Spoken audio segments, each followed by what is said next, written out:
Bom dia, irmãos. Graça e paz. Irmãos, nós vamos continuar a nossa exposição de Colossenses, do capítulo 3. Nós fizemos na semana passada a exposição do versículo 1 ao versículo 11. E no dia de hoje nós vamos continuar do versículo 12 ao versículo 17. Talvez passaremos do versículo 17. Veremos como que nós andamos aqui na explicação da palavra do Senhor. Hoje era para o Vitor estar cá. Eu peço a oração da igreja pelo Vitor e a família. Eles estão com uma gripe forte, estão a se recuperar. Então, nós fizemos uma troca dos dias da pregação. Eu peço que os irmãos, por favor, abram as vossas Bíblias no capítulo 3 da Epístola de Colossenses, carta aos Colossenses. E os irmãos que puderem, fiquem em pé para que nós possamos fazer a leitura da palavra do Senhor. Na semana passada nós lemos do versículo 1 ao 11 e vamos ler então hoje do versículo 12 ao 17. Colossenses capítulo 3, versículo 12 ao 17. A palavra do Senhor diz assim: Então, como santos e amados, eleitos de Deus, revesti-vos de um coração cheio de compaixão, bondade, humildade, mansidão e paciência, suportando e perdoando uns aos outros. Se alguém tiver alguma queixa contra o outro, assim como o Senhor vos perdoou, também perdoai. E acima de tudo, revesti-vos do amor, que é o vínculo da perfeição. A paz de Cristo, para a qual também fostes chamados, em um só corpo, domine em vossos corações e sede agradecidos. A palavra de Cristo habite ricamente em vós, em toda sabedoria. Ensinai e aconselhai uns aos outros com salmos, hinos e cânticos espirituais, louvando a Deus com gratidão no coração.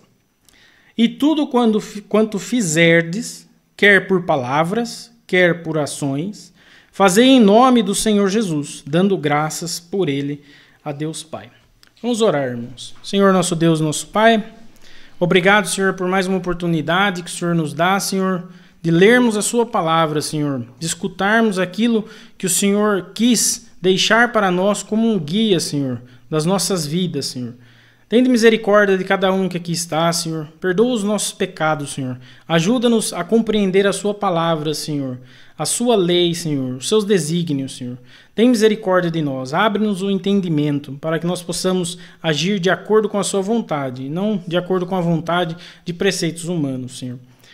Obrigado, Senhor, por cada irmão que aqui está. Nós pedimos, Senhor, pela vida do Vitor e da sua família, que o Senhor possa trazer recuperação a todos eles, Senhor. Tem misericórdia de nós, Senhor. Nós somos frágeis, nós somos falhos, nós necessitamos de Ti, como aprendemos hoje na Escola Bíblica Dominical, em todas as áreas da nossa vida, Senhor. Nós somos extremamente frágeis, mas estamos nas mãos poderosas do Senhor. Tem misericórdia de nós e perdoa os nossos pecados. Em nome de Jesus, amém.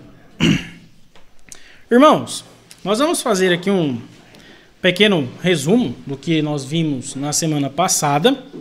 E então vamos dar continuidade dos versículos 12 ao 17, talvez um pouquinho mais, talvez não, veremos. Portanto,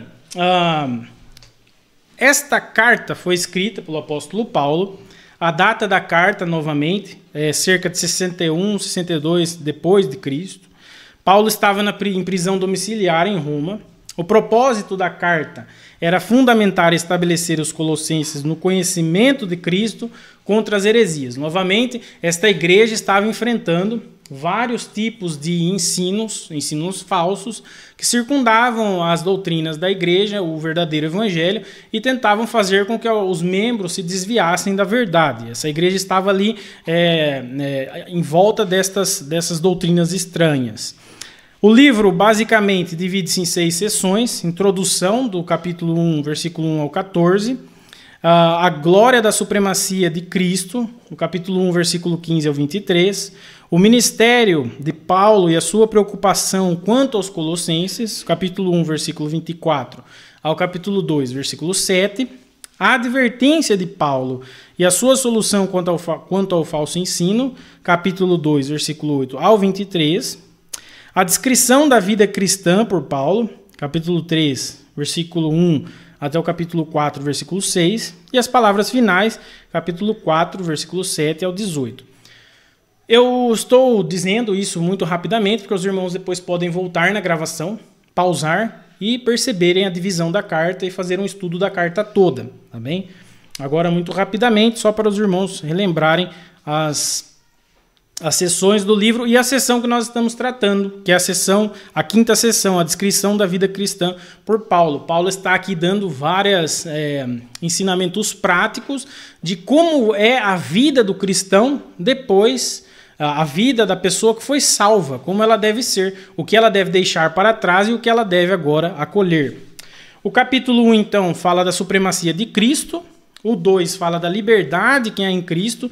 O finalzinho do capítulo 2, novamente, muito rapidamente, vai falar que aqueles ensinos, aquelas filosofias, aquelas doutrinas que estavam tentando se infiltrar no evangelho verdadeiro, elas não servem de nada para a santificação. Elas não causam nenhum tipo de mudança. Parecia muito piedoso, parecia muito, às vezes até poderoso adicionar aquelas coisas para que houvesse uma santificação maior, mas isto é uma mentira. Paulo vai dizer isso não serve para nada. Toda essa externalidade que vocês estão acolhendo, alguns estão acolhendo, dessas doutrinas não servem. O que serve é o evangelho de Cristo sem adição nenhuma, porque só o evangelho de Cristo, só a obra que ele somente fez, que é poderosa para o salvar e para mudar as vossas vidas, para dar início ao processo de santificação. Portanto, agora nós vamos para essa terceira sessão, que é do versículo 12 ao 17. E o 12, ele começa assim: então, como santos e amados eleitos de Deus, revestivos de um coração cheio de compaixão, bondade, humildade, mansidão e paciência. Ele começa aqui com um então, por quê? Porque ele está ligando ao versículo anterior, aos versículos anteriores. Os versículos anteriores, eles vão falar aqui, como nós vimos, que agora, uma vez que nós somos ressuscitados com Cristo, nós precisamos ter as nossas afeições mudadas e buscar aquilo que é próprio de Cristo, não as coisas que são próprias da terra. E ele começa a discriminar aqui em duas sessões pecados específicos. Na primeira sessão, pecados sexuais, na segunda, mais pecados relacionados à fala. E ele fala sobre a eliminação, ou seja, a mortificação, melhor dizendo, das inclinações carnais, prostituição, impureza, paixão, desejo mal, avareza, que é a idolatria.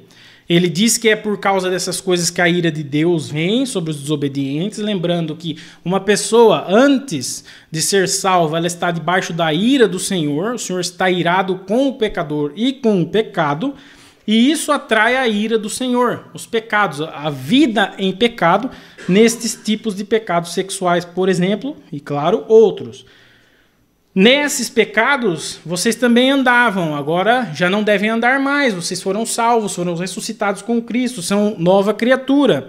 Livrem-se de tudo, raiva, ódio, maldade, difamação, palavras indecentes no falar. Não mentais aos outros, porque vocês já se despiram do velho homem com as suas ações.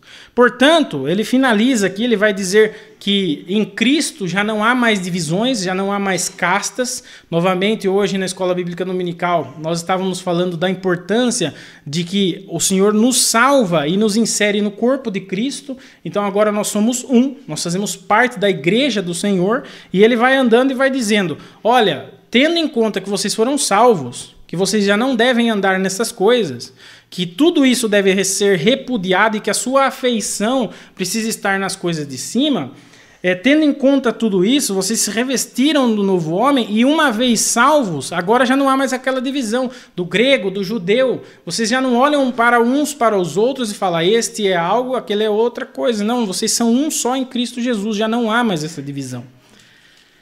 nós vamos ver por que isso é importante. E então ele fala, ou seja, tendo em conta tudo isso, tendo em conta que vocês são santos e amados eleitos de Deus, veja, nós falamos que antes do Senhor nos buscar, a ira do Senhor paira sobre a nossa vida. O Senhor está irado, o Senhor odeia o pecado, odeia o pecador.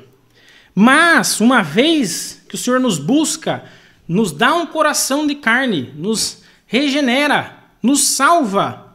Nós nos tornamos santos e amados, eleitos de Deus. Somos eleitos de Deus. E agora, revestivos de quê? Ele está dizendo assim, uma vez, novamente, que vocês foram salvos, revistam-se de um coração cheio de compaixão. Lembrem-se que no versículo 2, ele diz assim, pensai nas coisas de cima. Por quê? Porque vocês foram ressuscitados com Cristo. A esse pensai, nós elucidamos que a palavra aqui é afeiçoai-vos. Mudem a afeição do coração pelas coisas de cima, pelas coisas próprias do salvo. E esse coração cheio de compaixão é um coração afeiçoado. Afeiçoado. É um coração que vai estar afeiçoado com bondade, humildade, mansidão, paciência. Essa compaixão é algo que vem de dentro, algo que mexe com o ser humano.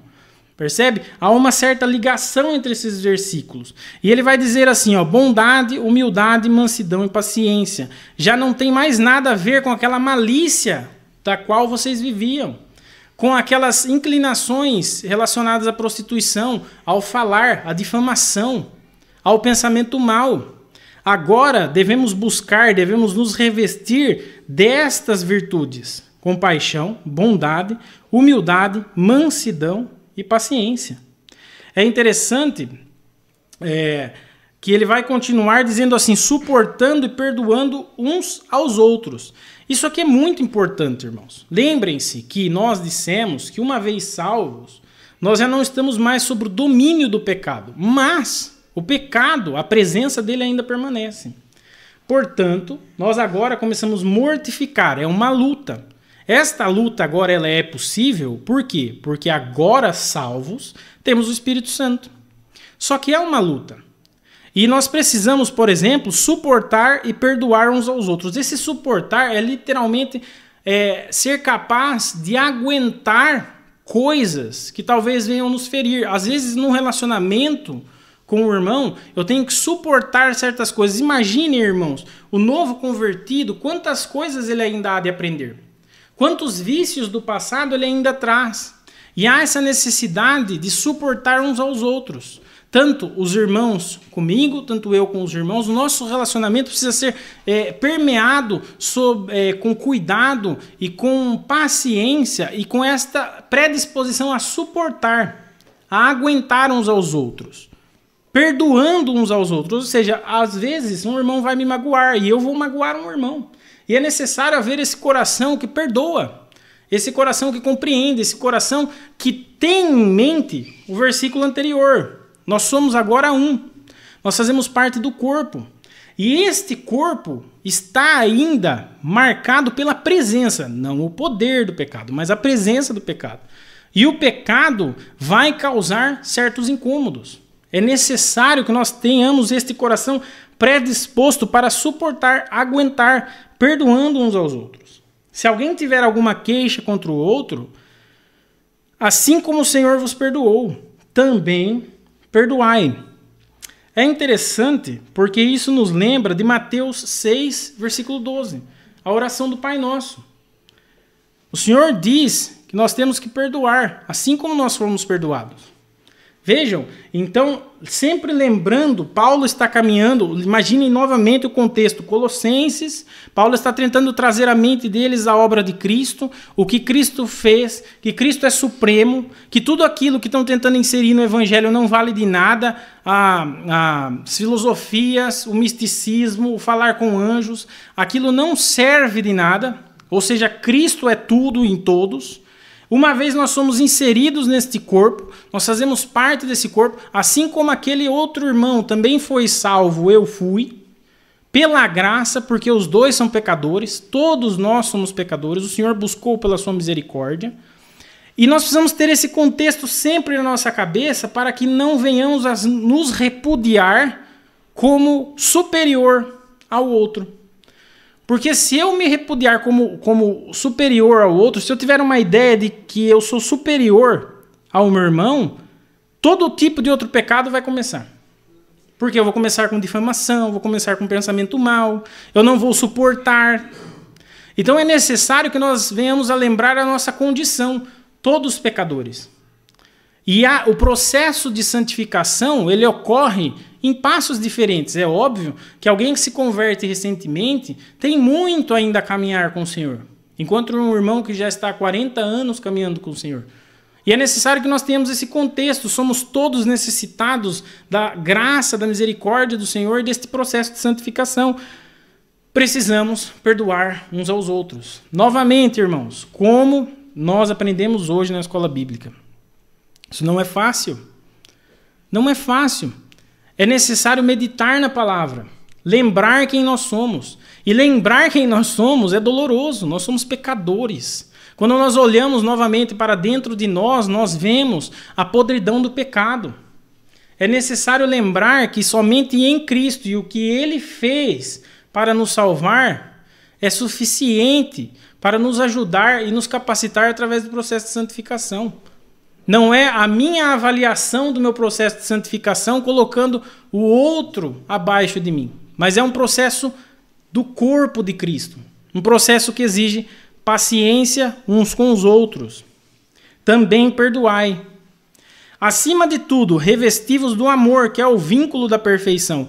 Foi através do amor de Cristo por aqueles que Ele elegeu, que Ele morreu na cruz. Tudo começa com amor. Se não fosse o amor de Cristo, o amor do Deus Trino, que decidiu escolher alguns, porque todos caminhavam para o inferno. Porque o Senhor deu uma ordem e porque o homem desobedeceu. E ele não tinha necessidade nenhuma de salvar ninguém. O Senhor disse, o dia que você comer daquele fruto, certamente morrerás. Acabou a história. Mas o Senhor continua dizendo que Ele enviaria alguém que morreria pelos pecados, que seria capaz de salvar aqueles que Ele escolheu antes da fundação do mundo. O Senhor foi misericordioso, maravilhoso, e nós temos que lembrar disso, que o amor dele é o início de todas as outras virtudes que nós temos aqui. Se nós não nos regozijarmos, não entendermos que estamos aqui pelo amor de Cristo, nós vamos começar com todo tipo de tratamento incorreto e todo tipo de pecado. A humildade aqui, quando ele fala no versículo anterior, esta humildade é no sentido de não nos colocarmos acima do outro como superior, mas ter um entendimento claro, honesto e equilibrado de quem nós somos. Nós somos pecadores, necessitados da graça do Senhor. Estamos todos caminhando e é necessário haver, então, este suportar. E nos revestir do amor, lembrar deste amor, nos revestir disto que o Senhor Jesus Cristo fez por nós. Lembrem-se, ele está falando de novo da supremacia de Cristo, da obra de Cristo. O foco é a obra de Cristo. O foco é a supremacia do Senhor e como isso afeta as nossas vidas. O foco não é a nossa vontade, não é nenhuma necessidade particular, não é nada disso. É a glória do Senhor e o que Ele fez por nós, pecadores necessitados. E ele continua, a paz de Cristo, para a qual fostes chamados, em um só corpo. Veja, irmãos, isso é muito lindo. A paz de Cristo. Esta paz aqui, ele está falando assim, uma vez salvos, vocês agora têm paz, vocês não estão condenados mais, vocês já não têm mais a ira de Deus pairando sobre vocês. A paz de Cristo para a qual fostes chamados, em um só corpo. De novo, vocês foram eleitos, vocês foram salvos, foram tirados do domínio das trevas, do pecado, agora estão num processo de santificação. Precisam lembrar que nesse processo também há outros e vocês têm que acolher essas virtudes. E agora vocês podem ter paz. E lembrando que foram chamados em um só corpo. De novo, versículo 11. Eu não fui salvo sozinho, eu não sou a igreja. A igreja somos nós, os salvos. Somos parte deste corpo. Há necessidade de um convívio. Há necessidade de um processo de santificação particular, mas também coletivo. Lembrai que isso domine o quê? Nos vossos corações. Quando eu lembro o meu estado de pecaminosidade e necessidade de salvação, e eu consigo me colocar no meu lugar, quem eu sou. Novamente, nós falamos hoje sobre a soberania, a providência do Senhor, que Ele domina sobre todas as coisas. E nós falamos no momento em que Jó começa a quase refilar ali com o Senhor. Calma, Jó, cinge os teus lombos, vamos conversar. Aonde estava tu? Onde é que você estava, Jó? O Senhor coloca Jó no seu lugar. Você é parte da minha criação. Sou eu quem domino todas as coisas. Então nós temos que lembrar, isso tem que dominar os nossos corações, esta paz de que Cristo nos salvou, mas nós só temos essa paz entendendo quem nós somos e o que Ele fez por nós, porque nós nos colocamos no nosso lugar, e então, o que acontece? Nós temos que ser agradecidos, nosso coração tem que se encher de gratidão. Meus irmãos, se eu percebo que eu estava caminhando para o inferno, a vida eterna lá no inferno, condenado eternamente, e que Deus não tinha obrigação nenhuma de me salvar, mas Ele me escolheu por algum motivo, não é por nenhum mérito. Não é por nenhum mérito. Todos nós estávamos caminhando para aquele buraco do inferno. O Senhor me salva, o Senhor me tira disso, o Senhor me transporta, o Senhor muda meu coração, o Senhor muda as minhas afeições. Antes o meu coração era afeiçoado em todo tipo de desgraça que está descrito aqui no capítulo 3, nos primeiros versículos. E agora meu coração começa a almejar as coisas que são de cima. O Senhor me coloca nesse processo maravilhoso de santificação. O Senhor me coloca junto com o povo que Ele salvou. Quando eu me lembro de tudo isso, isso deve gerar o quê? Gratidão. A palavra do Senhor, ela vai delineando aquilo que o Senhor é, aquilo que Ele fez e como que tudo isso deve ecoar na nossa vida. Deve ecoar em gratidão, em sermos agradecidos. A palavra de Cristo habite ricamente em vós, em toda sabedoria. Que a palavra do Senhor, que o seu evangelho habite em vós. Que a verdade do evangelho habite ricamente em vós, em toda sabedoria. Porque somente a palavra do Senhor vai gerar sabedoria. Nós imaginamos que há muitos sábios, ateus, ímpios. Não. Há um puritano muito conhecido chamado Matthew Henry.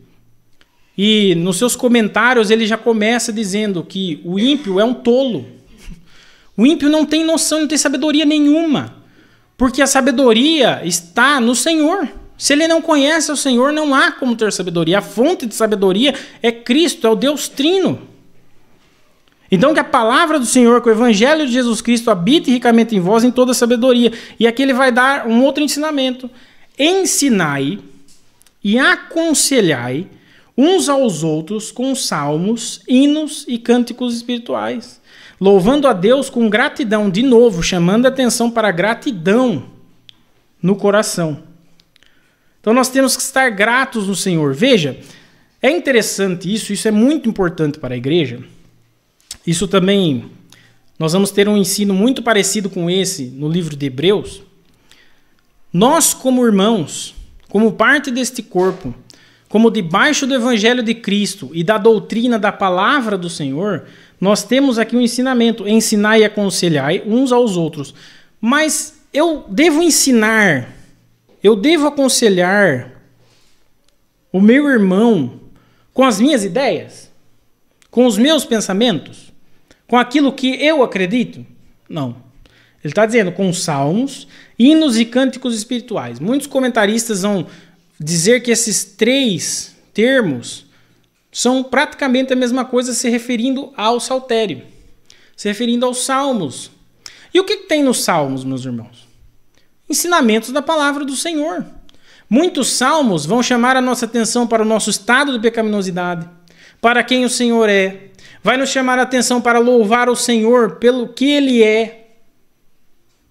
Os salmos refletem a palavra de Deus.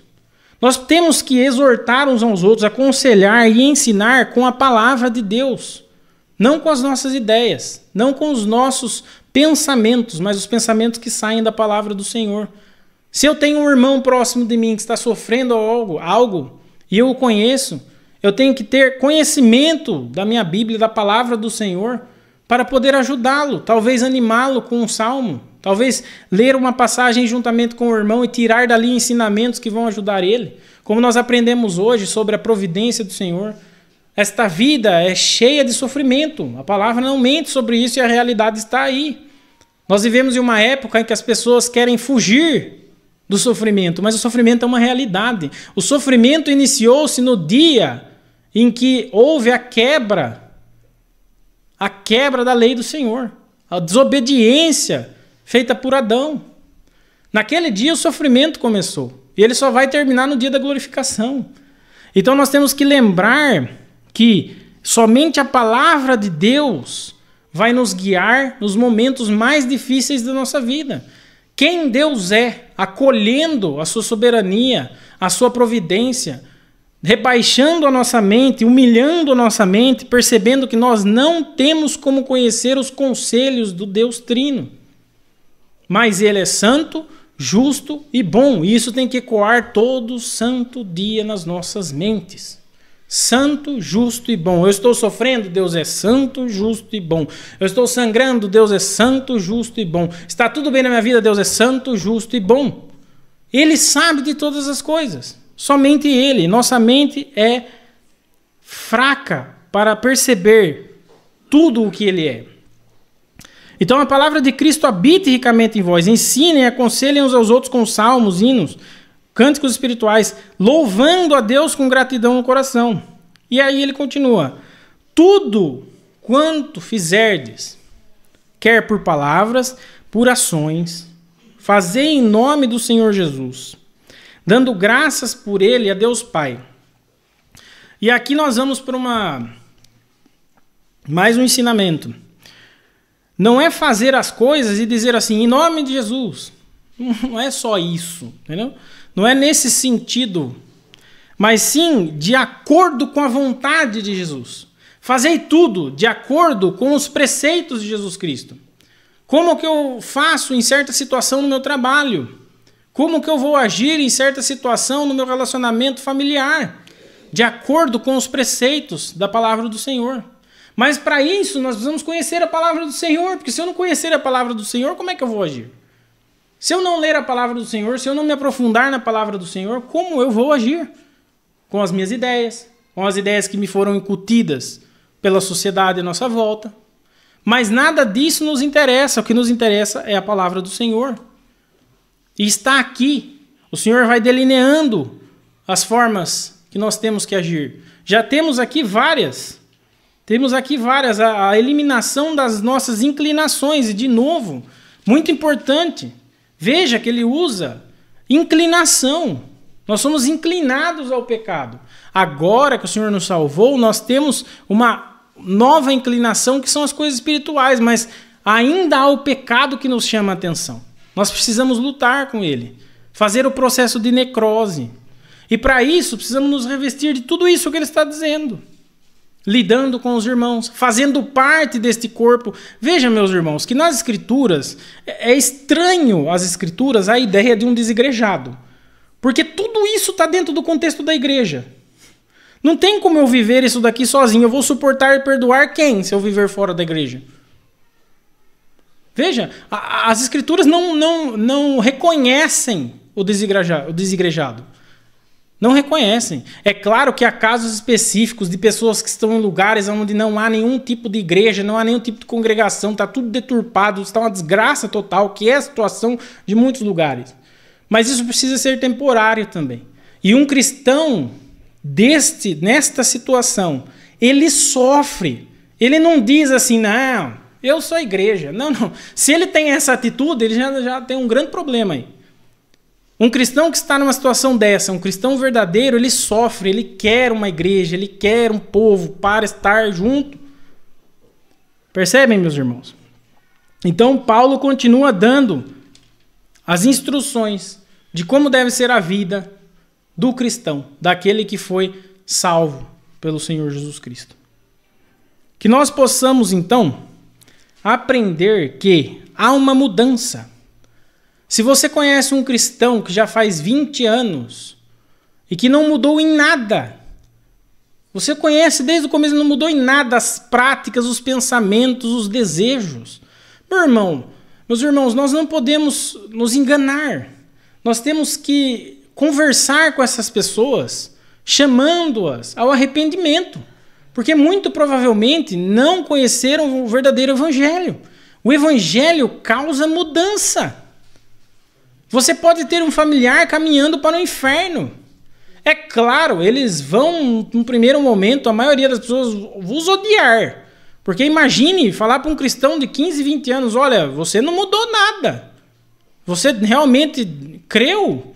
Nossa, eles vão se colocar naquela posição, mas o que é isso? Sou cristão há tanto tempo. Mas às vezes esse cristianismo que ele vive não é o cristianismo da Bíblia.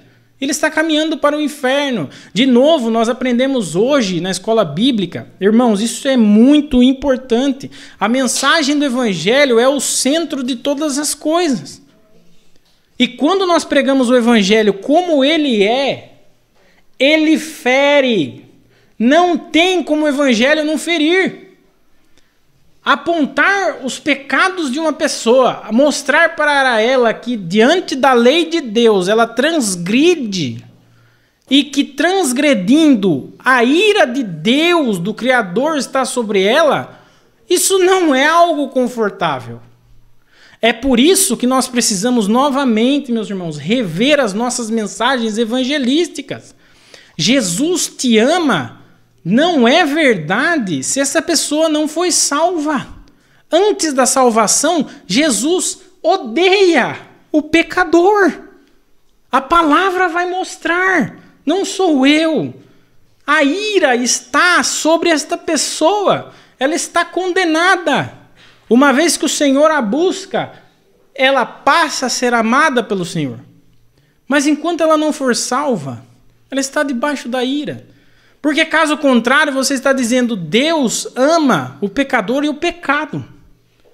Não, ele ama o seu eleito que ele buscou. Quando ele busca, essa pessoa é transportada. Agora sim, essa pessoa faz parte. Porque agora ela está debaixo do sangue de Cristo. Ela foi redimida. Quando o Senhor olha, ele não olha para o Ricardo, ele não olha para o outro irmão e diz assim, ah, muito bem, este daí creu em Jesus. Não, ele olha e vê o sangue do filho dele. Ele fala, pronto, esse meu filho buscou. A obra do meu filho foi atribuída a este. Este já não está mais condenado. Este faz parte do meu reino. Porque no fim de todas as coisas, o Senhor vai olhar e vai dizer assim, benditos e malditos. E quem é que amaldiçoa esses para o inferno? O próprio Senhor. Malditos, apartai-vos de mim. Benditos, venham. Vejam, então o Senhor é aquele que pode nos salvar. E aquele que pode nos salvar, ele salva através do trabalho do Espírito Santo. Quando nós nos aproximamos de alguém, nós precisamos explicar o Evangelho. Nós precisamos explicar a lei de Deus. Explicar o estado de perigo que aquela pessoa está. É muito interessante, tem um pastor que eu gosto muito, Paulo Júnior, e ele diz assim, imagine que nós estamos aqui à beira da, vamos imaginar, da Figueira da Foz e tem lá um tsunami. E você vê aquele tsunami. O que você faz? Você sai correndo, avisando todo mundo, está vindo um tsunami. A gente precisa se proteger, a gente precisa salvar, olha lá o tsunami.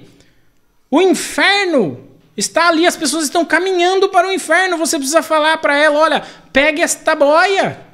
Você não chega para ela e fala assim, olha, talvez está vindo ali um tsunami, eu não sei, se calhar seria bom você pegar... Não, você explica o evangelho, você diz, olha, você está em estado de perigo extremo, a sua vida está em perigo, você pode morrer amanhã. E essa pessoa precisa ouvir a mensagem. Qual que é a mensagem? Jesus te ama, está tudo bem? Não. Você precisa se arrepender dos seus pecados, mas eu não sou pecador. Pronto, então nós estamos vendo, se essa pessoa não se reconhece pecadora, é que o Espírito Santo não trabalhou no coração dela. Mas nós fomos fiéis na mensagem. Porque nós podemos enganar as pessoas por conta da fraqueza que tem sido introduzida nas nossas mensagens evangelísticas através da história. Meus irmãos, o plano do Senhor para a vida de alguém... Pode ser, sim, o inferno. Pode ser o inferno. Por quê? Porque esta pessoa pode ser um réprobo. O Senhor é quem escolhe quem vai.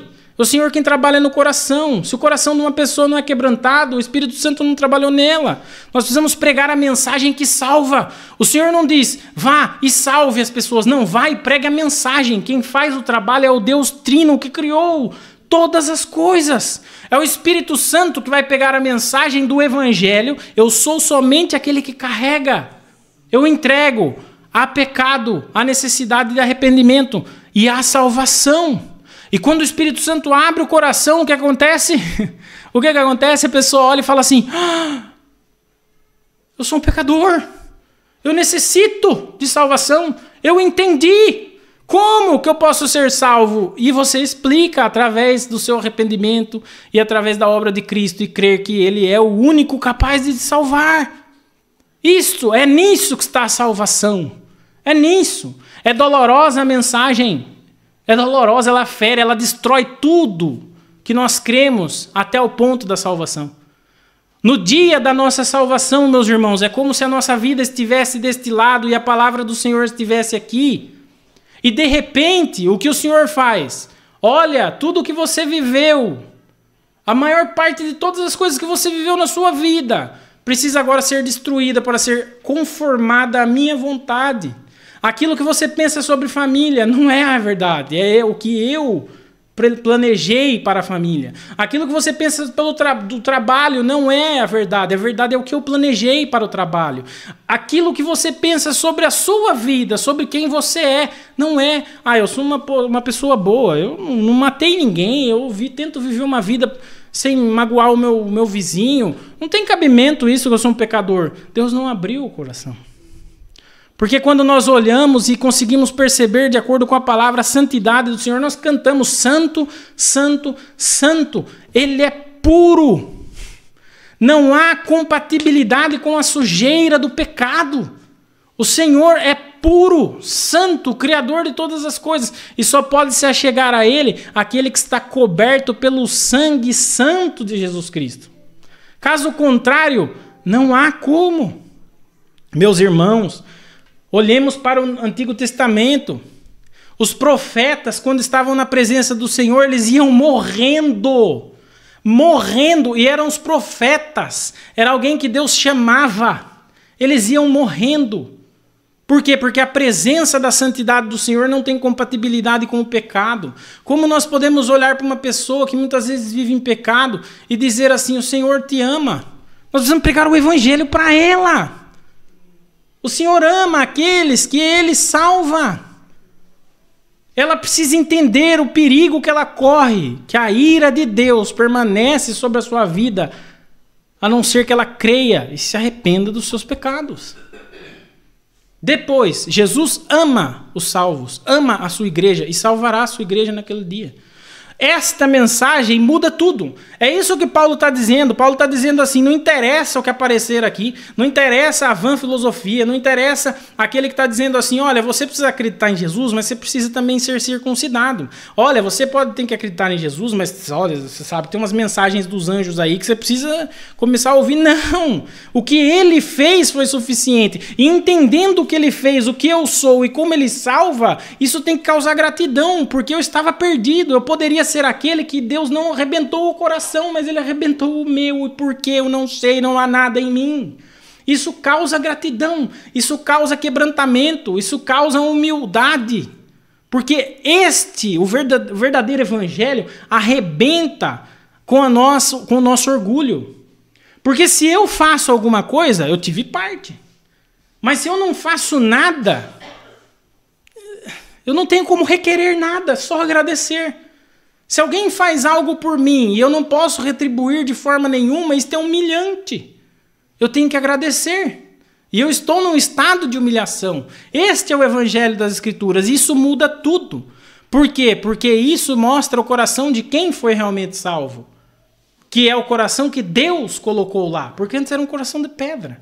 E agora o próprio Deus caminha com esta pessoa para santificá-la através do Espírito Santo que vive nela. Meus irmãos, é preciso entender o Evangelho como ele é, e ele é doloroso. Mas a nossa mensagem muitas vezes foi mudada. Por quê? Porque nós não queremos ferir. Porque disseram que a ferida não é boa. Mas se eu não entender que eu tenho uma ferida, eu posso sangrar até a morte. Eu preciso saber da ferida, eu preciso saber da cura. E nós precisamos abrir essa ferida.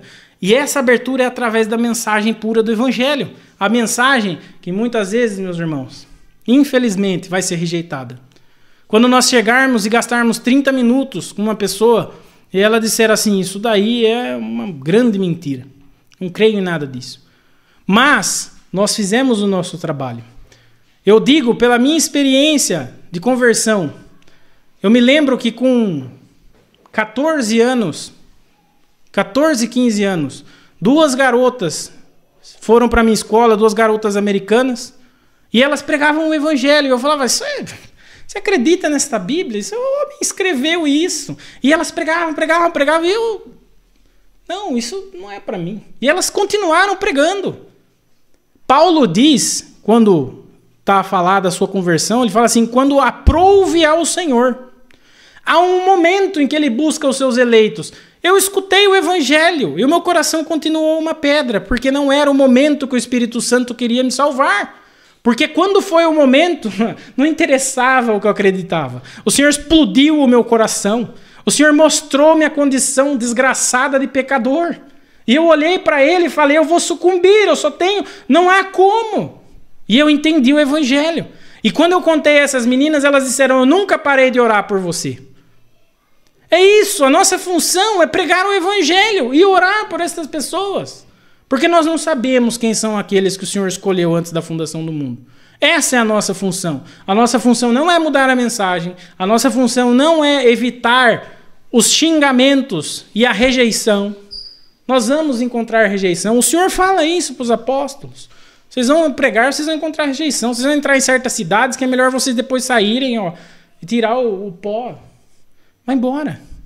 Entreguem a mensagem e orem pelos perdidos, porque quem faz esta obra sou eu, o Deus Trino. Que tudo isso gere em nosso coração desejo por falar do Evangelho aos perdidos, aqueles que não creem.